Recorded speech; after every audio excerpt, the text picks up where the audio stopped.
Well, hi, this is Pam, and welcome to the Thursday's edition of the Christian Science Monitor. Here is your first article. Inside a hotspot, voices from the floor of a meatpacking plant. Meatpacking plants have been hit hard by COVID-19. We take a look at the conditions workers face and the challenges for the industry. By Krista Case Bryant, staff writer. Even before Iowa started shutting down due to the current pandemic, Khalil El Amin's employer gave him a special letter. It explained that he was an essential worker in case the state went into lockdown and he got pulled over on the way to work. He still has it in his glove box, even though he's no longer commuting to his job at Tyson Fresh Meats in Waterloo, Iowa. No one is. On April 22, Tyson suspended operations in Waterloo, its largest pork processing plant in the country, saying that protecting their 2,800 employees was its top priority. The move came amid intensifying pressure from local elected officials, increasing reports of positive COVID-19 cases at the plant, and hundreds of workers not showing up for their shifts amid rising health concerns. The situation illustrates the dilemmas facing meatpacking plants, an essential part of America's food supply chain. The pressures to stay open are immense, but public health officials say staying open can risk the well-being of those who keep them humming. More broadly, some workers say they have long felt overlooked and undervalued. I understand that we're vital to putting the food out there for not just America, but the whole world, says another Tyson worker who has tested positive for COVID-19 and agreed to speak on condition of the anonymity for fear of retribution. But if we are so vital to doing that, why not take care of us? Tyson's Waterloo operation is one of about 20 slaughterhouses and meat processing plants industry-wide that have shut down across the country, as nearly 5,000 employees have been diagnosed with the disease. Last week's pork production was down about 40% compared to the same period last year. For now, frozen and refrigerated meat is helping to fill the gap. Meanwhile, hog farmers are facing the heart-wrenching prospect of mass euthanization. In a bid to keep the meat supply chain running, President Donald Trump last week invoked the 1950 Defense Production Act in an executive order urging meat processing plants to run at the maximum extent possible, a move that experts say is designed to give the plants legal cover if employees fall ill. This disruption is bringing to light a broad range of concerns about the U.S. meat supply chain, from a lack of flexibility and agility to the treatment of not only animals, but also the people who work long hours to bring meat to America's tables. I think there's this tension of providing food and then making sure that the people are safe, says Reverend Belinda Creighton Smith, a Baptist pastor and social justice leader in Waterloo, who says more than a dozen plant employees have come to her with their concerns.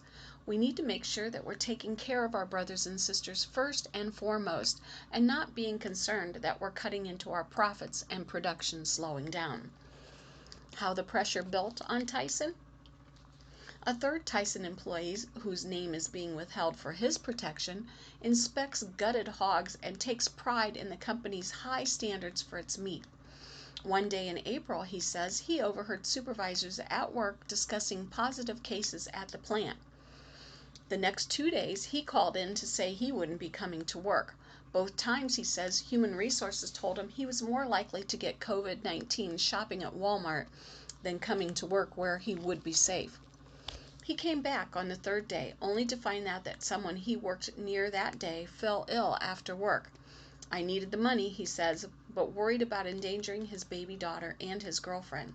It almost seemed like, man, we just was almost considered throwaways instead of essential workers.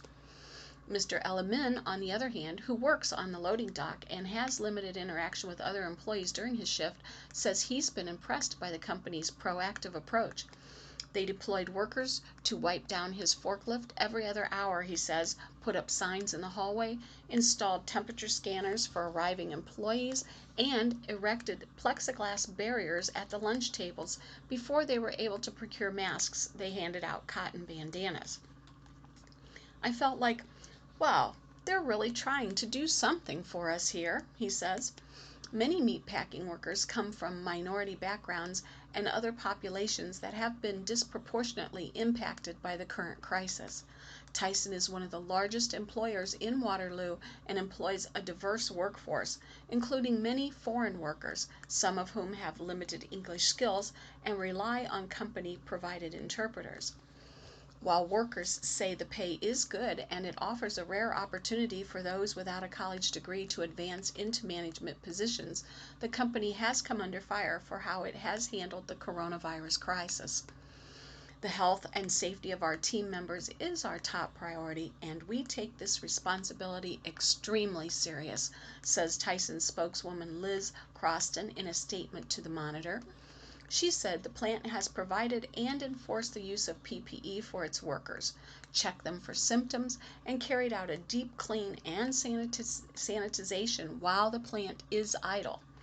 The company, which does not offer paid sick days, has also relaxed its attendance policy and eliminated waiting periods for short-term disability coverage, which now covers 90% of regular pay for those diagnosed with COVID-19.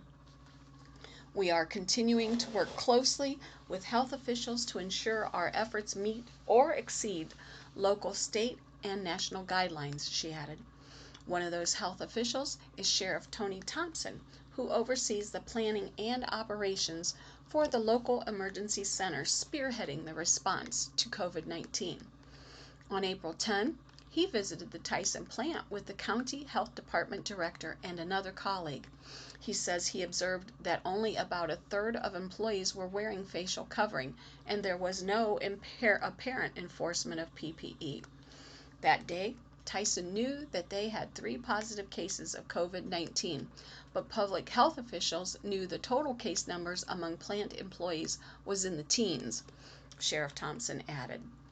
Yet, the plant was being thoroughly cleaned only once per day around 11:30 p.m. after 3 shifts of workers had been through. As he left the plant, he recalls turning to his colleagues and saying, "They just drove a Mack truck through our defenses. We've got to shut this down." Within a week, he and 19 other local officials, including 6 state representatives and 7 mayors, signed a letter urging Tyson to voluntarily cease operations. Democratic State Representative Raz Smith, a signatory who lives 2 miles from the plant, said the hope was to avoid broader losses by all parties. It wasn't about Tyson versus them or Waterloo versus the pork producers, he said. If we act aggressively now, the thinking went, we can save ourselves heartache, cost, and lives in the future. The county currently has identified more than 1,500 cases and 18 deaths. The Iowa Department of Public Health on Tuesday declared outbreaks at 5 meat facilities in Iowa and said that so far it has identified 444 cases from the Waterloo plant. With 17% of workers tested so far, 2 workers from Tyson Columbus Junction plant have died. At a press conference on Monday, Sheriff Thompson praised Tyson for massive improvements towards making their plant safe. A meeting Friday with Tyson representatives was an energetic and encouraging first step forward to get that plant reopened. The people behind the bacon? Iowa is the top pork producer in America, and the shutdown of plants like the one in Waterloo has created a significant bottleneck. Iowa State University economist Dermot Hayes has described the pork supply chain as an escalator that can't be turned off. If you put a gate at the top, the pigs pile up quickly with nowhere to go. They gain weight so rapidly that even during a short plant closure, they could become too big for a plant to accommodate when it reopens.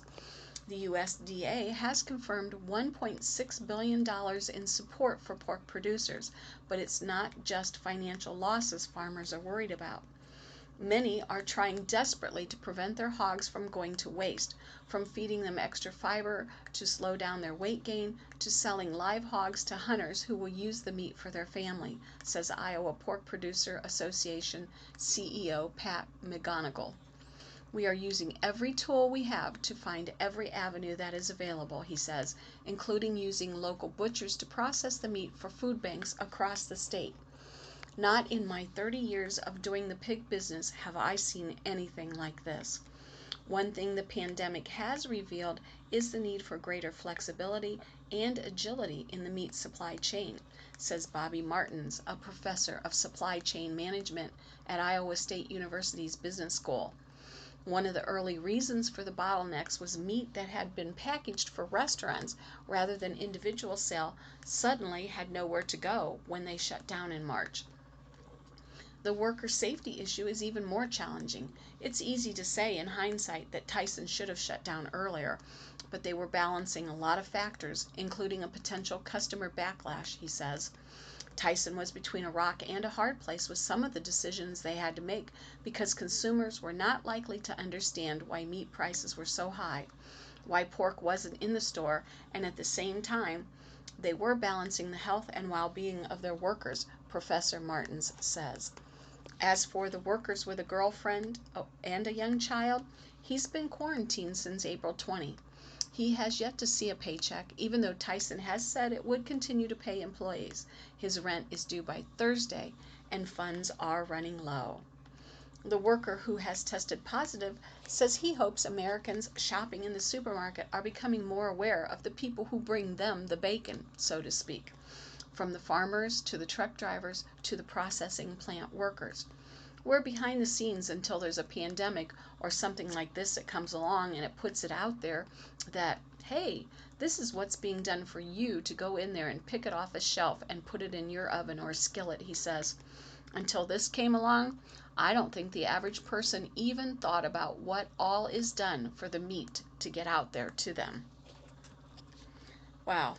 Our next article is titled Guns in Michigan Capitol, Defense of Liberty or Intimidation. Hardline gun rights advocate in Michigan brought assault weapons to the Capitol to protest coronavirus restrictions, but such tactics might backfire. By Patrick Johnson, staff writer, Nora Roberts, staff writer. It was the first for Michigan State Senator Sylvia Santana. Before heading to the State House in Lansing last Thursday, she slipped into a bulletproof vest. Ms. Santana's husband, a sheriff deputy, warned her about potential trouble at a rally to protest the decision to extend a coronavirus lockdown. A group of armed white men entered the Capitol and shouted at lawmakers. To Ms. Santana, some were dressed like they were going to war. Several Confederate flags, a swastika, and a misogynistic sign aimed at Governor Gretchen Whitmer could be seen outside.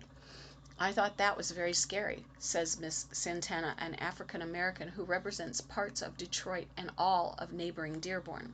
We're there to do a job, and it's not to dodge bullets as we try to do our jobs in a bipartisan fashion to make sure we're keeping all Michiganders safe. 4 days on from the protest, her concern lingers. The pandemic has intensified many societal fault lines, from healthcare inequities to political polarization, and gun control is no exception. Feeling that state officials are overreaching, a tiny minority of protesters are flexing their Second Amendment rights in Michigan and beyond. But at this time of crisis, their crusade against the perceived tyranny of government is seen by many as tyrannical in its own right, recklessly using their liberties to intimidate others. The core question is, where should the line be drawn? For protesters, guns in state houses is one of the purest expressions of the power of the Second Amendment invests in citizens, but no constitutional right is absolute.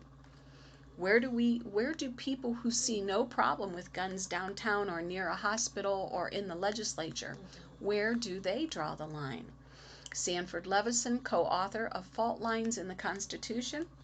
That's an interesting question both politically and legally because courts are really receptive to line drawing.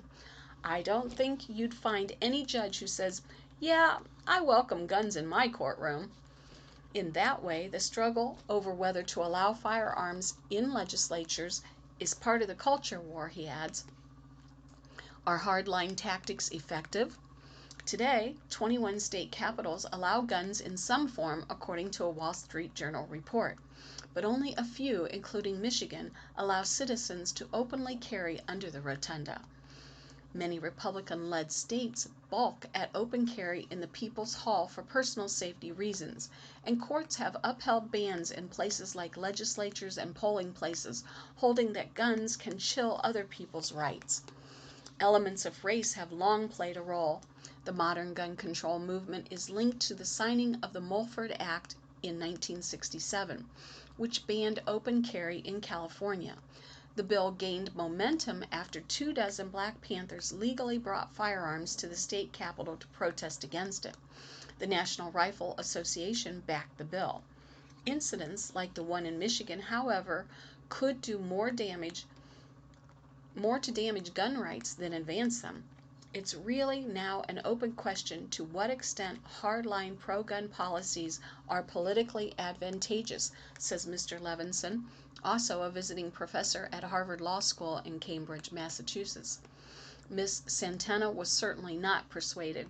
I, as a state lawmaker, want to hear your concerns and your position on the issue, but I don't feel that bringing assault weapons to the Capitol and using symbols of hatred will make me understand your issue better. The scenes in Michigan, which have been hit hard by COVID-19, only make it harder to have already difficult conversations, others say. Part of self-defense is respecting the preferences other people have for their own security, which might mean leaving guns at home when overtones of intimidation are possible.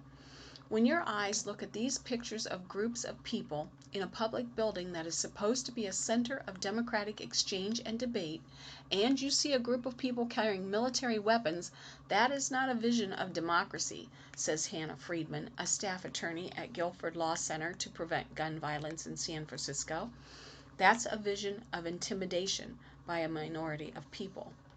Such concerns were heightened further this weekend when employees at businesses in Stillwater, Oklahoma, faced a threat of violence with a gun while trying to force customers to wear masks as mandated by the local government. I think we were heard, but Ashley Phibbs has a different view. Ms. Phibbs, a project manager and mother who helped organize the Michigan rally, acknowledged with regret that many in attendance didn't abide by social distancing rules. She also confirmed the display of hate symbols, but she insisted those were agitators and not part of her group, Michigan United for Liberty, which has sprung up to oppose what members see as repressed COVID-19 restrictions. I know how it can seem to people who aren't active in rallies and who are looking at it from the outside in, and I try to be very understanding of that, says Ms. Phibbs. But I don't think that anyone was there to really make anyone fearful. I didn't see anything that would have really caused fear, aside from loud noises from people yelling, but a lot of people are also sometimes afraid of guns in general. In the end, she says, I think we were heard. I think overall the rally was positive. Knowing your audience, other gun right advocates saw problems with the optics. As he watched news from Michigan Thursday, Caleb Q. Dyer saw some familiar faces. The New Hampshire barista and former state legislator had been a keynote speaker at a Michigan Libertarian Party event last year. But he worried that his friends in Michigan were sending mixed messages by failing to abide by public health rules. In fact, he usually brings witty protest gear, such as signs that say, "Arm the homeless," to disarm fear. It's a fine line, he says, between free speech and armed intimidation. People aren't ready to have the discussion that a lot of these gun-carrying protesters want to have, which is that none of these laws are even remotely effective or just, says Mr. Dyer. But they're not going to have that discussion if they cannot carry themselves in such a way that the opposition won't think that they're murderous and violent. Well, our next article is titled, Will Cruise Industries Recover? Some passengers yearn to reboard. Cruise lines face a perfect storm of problems, but there are loyal passengers pondering when to sail again, even as they look for assurance on safety. By Simon Montlake, staff writer. Jules Scheer, a retired insurance agent in San Juan Capistrano, California, still remembers his first Caribbean cruise in 1973. I love cruising. I love to get away and to unwind, he says. Like other pre-pandemic cruisers, though, he's had to rethink his travel plans. He recently canceled a 61-day Pacific cruise scheduled for September, figuring it may not sail anyway. But he reckons the worst of the COVID-19 outbreak may already be over in California and is itching to get back to sea. The minute things turn around, I'll be on a cruise, he said. His wife Carol's voice crackles in the background. He laughs into the phone. She says she's not going with me, he explained. That, in a nutshell, is the cruise industry's acute challenge. What would it take to convince travelers, particularly the retired boomers who cruise the most, that it's safe to sail again? And will their wanderlust eventually win out despite their health fears? Just as cruisers like Mr. Scheer and his wife are weighing the risks of cruising during the global pandemic, so too are leisure travelers in general, prolonging the pain for near-empty hotels, airlines, and theme parks as summer season looms. It's not just the cruise ships. Are people willing to travel? Are people willing to go to restaurants, movie theaters? If they're not prepared to do those things, then they're not getting on cruise ships, says Andrew Coggins, a professor of management at Pace University who studies the industry. For now, the cruise industry is in free fall, unable to sail and sinking into debt, amid lawsuits from passengers sickened on cruises and indelible images of people stuck at sea after ports refuse to take COVID-19 patients. Even as states being easing lockdowns, cruise operators can't restart until a 100-day no-sail order by the Center for Disease Control and Prevention expires in July. Cruise ships carry around 30 million passengers a year, and while families and younger travelers book short cruises and may take summer vacations on board, the industry relies on retirees to fill longer routes, particularly in winter and spring. Some retirees book back-to-back, sailing and barely touch land.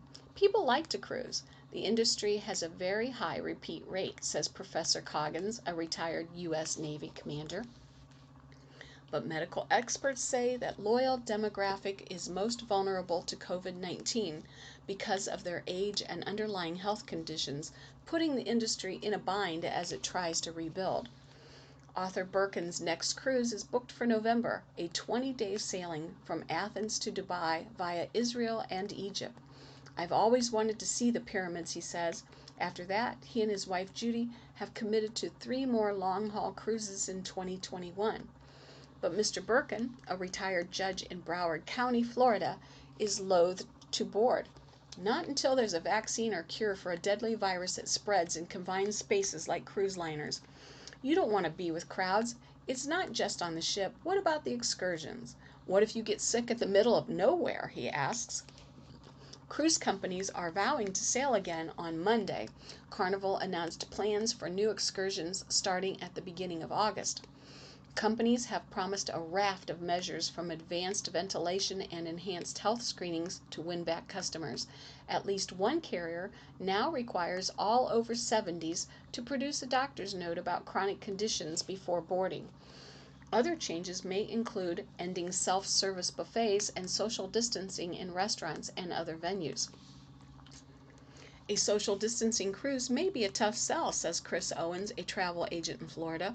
A big part of the ship is the shared experience, he says. For an industry that needs roughly 85% occupancy to break even, it's also not clear that they can afford to carry fewer passengers.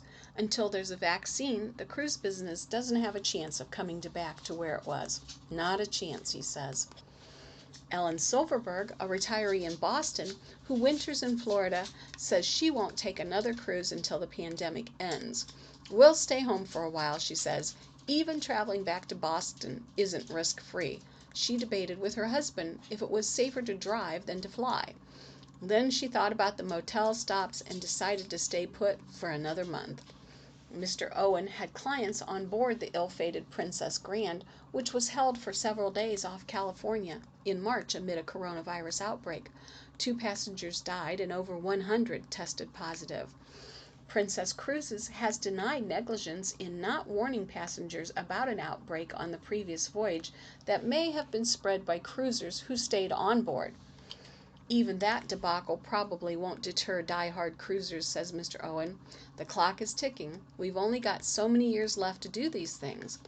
Singling out cruises as infection hotspots is unfair, given how hard crews work to sanitize ships and keep passengers safe, says Harry O'Donoghue, an Irish musician who performs often on cruises. It's cleaner on a cruise ship than on an airplane. We all know that, he says. Mr. Birkin agrees. He's not flying anymore and is resigned to a year or more without travel, but he may soon have a new companion. We haven't gotten a dog because of all the traveling we've been doing, he says. Now we're talking about getting one.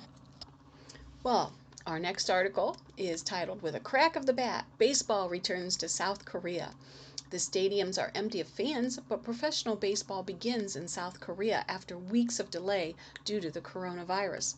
The world will be watching the effectiveness of safety measures. By Kim Tong-hwang, Associate Press.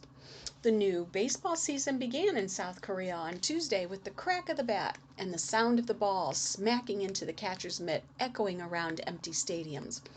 After a weeks-long delay because of the coronavirus pandemic, umpires wore protective masks and cheerleaders danced beneath rows of unoccupied seats as professional baseball got back on the field. There were many faces in the stands in at least one stadium, but they were pictures instead of real people because fans aren't allowed into the venues, at least for now. Instead, it was easy to hear players cheering and shouting from the dugouts, and it was a relief to fans watching from home in a country that is now attempting to slowly return to pre-COVID-19 normalcy amid a waning caseload. The country's professional soccer leagues will kick off on Friday, also without spectators in the stadium. As one of the world's first major professional sports competitions to return to action amid the pandemic, the Korea Baseball Organization has employed various preventative measures aimed at creating safe playing environments. Players and coaches will go through fever screenings before entering stadiums, while umpires and first and third base coaches must wear masks during games. Players are prohibited from signing autographs or high-fiving teammates with bare hands. Also, chewing tobacco was banned to prevent spitting, while masks and latex gloves will be required at training facilities. Fans will be barred from games until the KBO is convinced the risk of infection has been minimized. If any member of a team tests positive for the coronavirus at any point of the season, the league will be shut down for at least 3 weeks. I feel great, says Jo Ki-hyung, an SK Wyverns fan who shared a mattress with 3 other fans outside the wall of the team's stadium in Incheon, watching the game against a Daejeon-based Hanwha Eagles with a tablet computer. I'm delighted just to hear the sounds of a baseball game from outside. The teams tried to create a festive atmosphere in the empty stadiums. In a game in the capital, LG Twins defeated crosstown rival and defending champion Doosan Bears 8-2 at Jamsil Stadium, where the outfield seats were decked with huge banners of the Twins cheering slogans. Twins outfielder Kim Hwan-soo, who spent some time with the Baltimore Orioles, hit the league's first home run of the season in the 3rd inning. A 2-run shot off Bears starter Raul Alcantara. As he rounded the bases, Mr. Kim extended a hand towards third base coach Kim Ji-gol, who raised his arms but stayed out of contact. The players just really wanted to play baseball, and we're delighted to do that, Kim Hyung-soo said. The Wyverns imitated a home crowd in Incheon by covering their outfield seats with rows of horizontal banners showing faces of fans wearing the team's hats and masks. They still lost 3-0 to the Eagles, who won their first season opener in 11 years, with former Detroit Tigers pitcher Warwick Saupold hurling a 2-hit complete game shutout. In Daegu, the city's worst hit by the virus, the Samsung Lions used their huge scoreboard to play video messages from players, celebrities, and fans thanking doctors and medical staff fighting the outbreak, which overwhelmed the city's hospitals in late February and March, before slowing in recent weeks. The Lions fell to the Changwon-based NC Dinos 4-0 in a game that was broadcast on ESPN. It would have been better if they could be with us, but I'm glad that we delivered something good to fans watching TV, said Dino's outfielder Na Sung-boom, who went 2 for 3. Considered one of the best players in the KBO, Mr. Na is a client of American super agent Scott Boras and has aspirations for Major League Baseball. Also, the Seoul-based Kiwoom Heroes routed the host Kia Tigers 11-2 in Gwangju, handing former San Francisco Giants slugger Matt Williams his first loss as a manager in the KBO. Park Byung-ho, who has a short stint with the Minnesota Twins, smacked a 2-run shot for the Heroes in the 8th and used his gloved right hand to slap the hands of his first and third base coaches before switching to fist bumps and elbow dabs at the dugout. The Busan-based Lotte Giants defeated the KT Wiz 7-2 on the road in Suwon. A full season of baseball seemed doubtful in early March when South Korea was reporting about 500 new virus infections a day, forcing the KBO to postpone its March 28 season openers. But South Korea reported only 3 new cases on Tuesday, its lowest daily jump since infections surged in late February. Experts credit the downward trend to tightened border controls and active efforts to test and isolate virus carriers and trace their contacts using medical, banking, and immigration records, and location information provided by police and telecommunication companies.